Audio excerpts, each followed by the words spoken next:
الحمدللہ رب العالمین والصلاة والسلام علی سید المرسلین اما بعد فاعوذ باللہ من الشیطان الرجیم بسم اللہ الرحمن الرحیم۔ فرمان آخری نبی صلی اللہ علیہ وآلہ وسلم، جس نے مجھ پر ایک مرتبہ درود پاک پڑھا اللہ رب العزت 10 اس کے گناہ مٹا دے گا۔ صلو علی الحبیب صلی اللہ علیہ محمد صلی اللہ علیہ وآلہ وسلم۔ میرے آقا علیہ الصلوۃ والسلام نے ارشاد فرمایا، شعبان میرا مہینہ ہے اور رمضان اللہ رب العزت کا مہینہ۔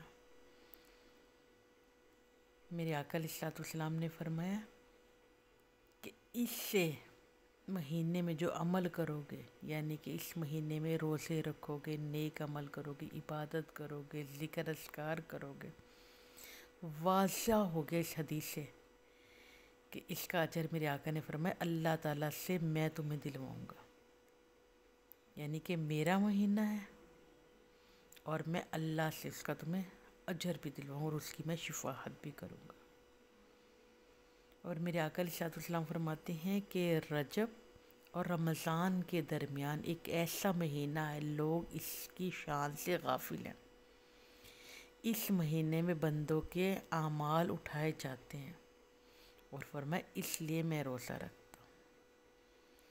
اور حضرت عائشہ صدیقہ رضی اللہ تعالیٰ عنہا فرماتے ہیں کہ رسول اللہ صلی اللہ علیہ وآلہ وسلم کو تمام مہینوں سے زیادہ پیارا مہینہ شعبان آپ کو تھا، سب مہینوں سے زیادہ پیارا آپ کو شعبان تھا۔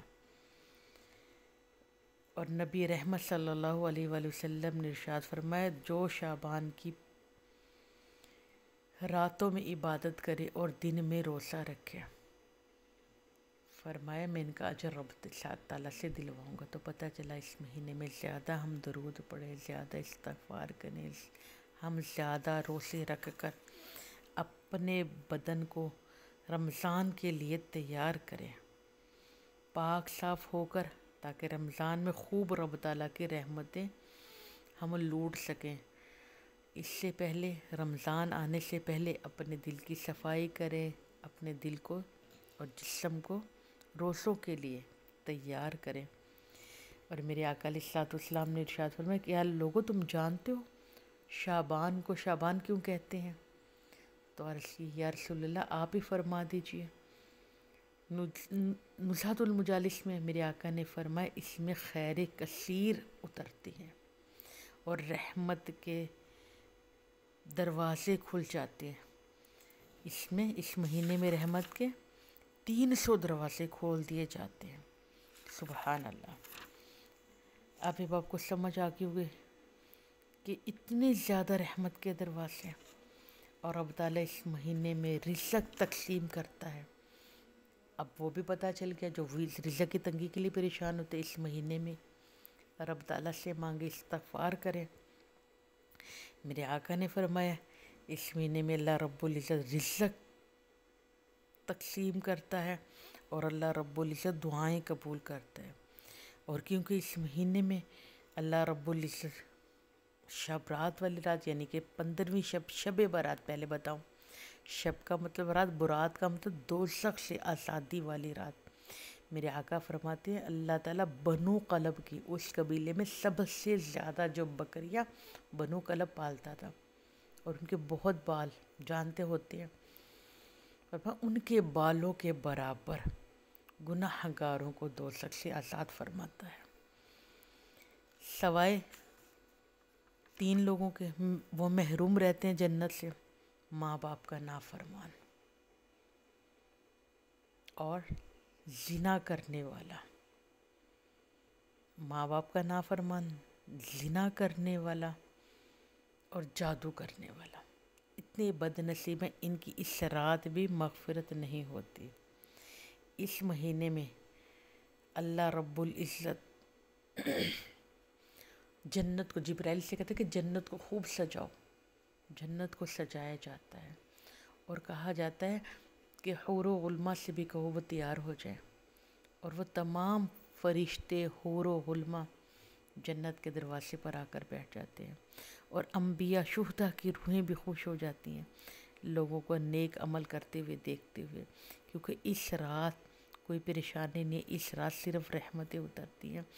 مغرب سے یعنی کہ 14 کی شام سے 15 کی فجر تک اللہ اپنی شان کے مطابق پہلے آسمان پر آ جاتا ہے اور صدا کرتا ہے کوئی رزق مانگنے والا میں اس سے رزق دوں، ہے کوئی مغفرت مانگنے والا میں اس سے مغفرت دوں، ہے کوئی نجات مانگنے والا اس سے دوزخ سے آزاد کر دوں۔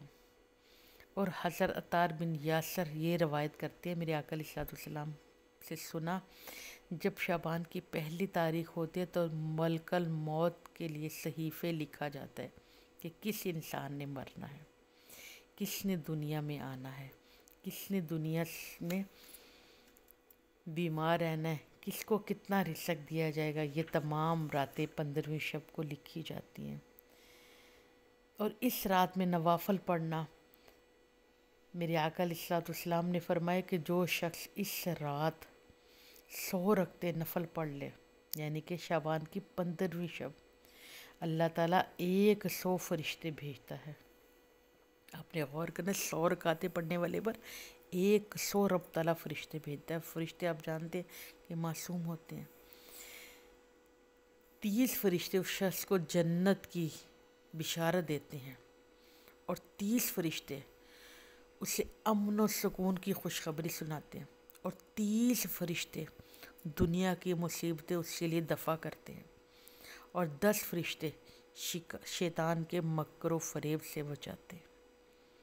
100 رکعتیں مشکل ہے، سودا بھی تو کتنا قیمتی ہے، محنت تو کرنی پڑے گی نا، کچھ نہ کچھ تو حاصل۔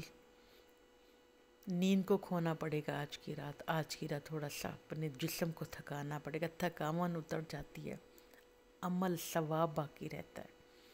لہٰذا کوشش کر کے، جی ہاں، ایک اور مجھے یاد آ گیا، میرے آقا علیہ الصلوۃ والسلام فرماتے ہیں کہ جس انسان نے خوش ہو کر صحیح طریقے سے وضو کیا، صحیح طریقے سے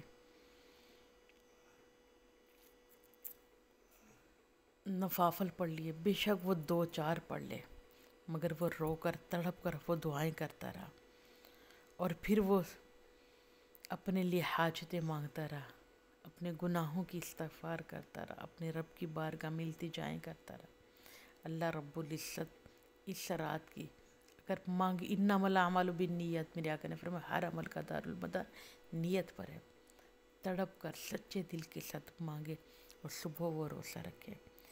کیونکہ میرے آقا علیہ الصلوۃ والسلام، حضرت عائشہ فرماتی ہیں کہ آپ نے فرمایا کہ پہلا روزہ اس لیے رکھتا ہوں کہ اعمال نامہ لپیٹا جاتا ہے، دوسرا کہ اس لیے رکھتا ہوں کہ جب فرشتے نیا اعمال نامہ لکھے تو میں روزے سے ہوں۔ لہٰذا ہماری بھی تو فرض بنتا ہے کہ ہم بھی کچھ نہ کچھ تو عبادت کریں، کچھ نہ کچھ تو ہم بھی ذکر اذکار کریں۔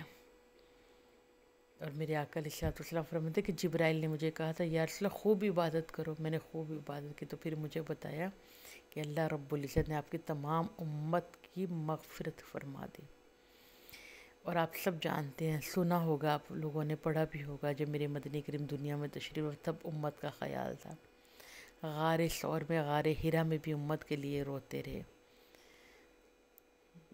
جب سورۃ ہود نازل ہوئی تب امت کے لیے روتے رہے، معراج شریف پہ گئے پھر امت کے لیے، آج شب برات بھی امت یاد آ گئے، جن کی لب پر رہا امتی امتی، یاد ان کی نیازی نہ بھولو گئی، وہ کہیں امتی تو بھی تو کہہ یا نبی، حاضر ہوں میں تیری چاکری کے لیے۔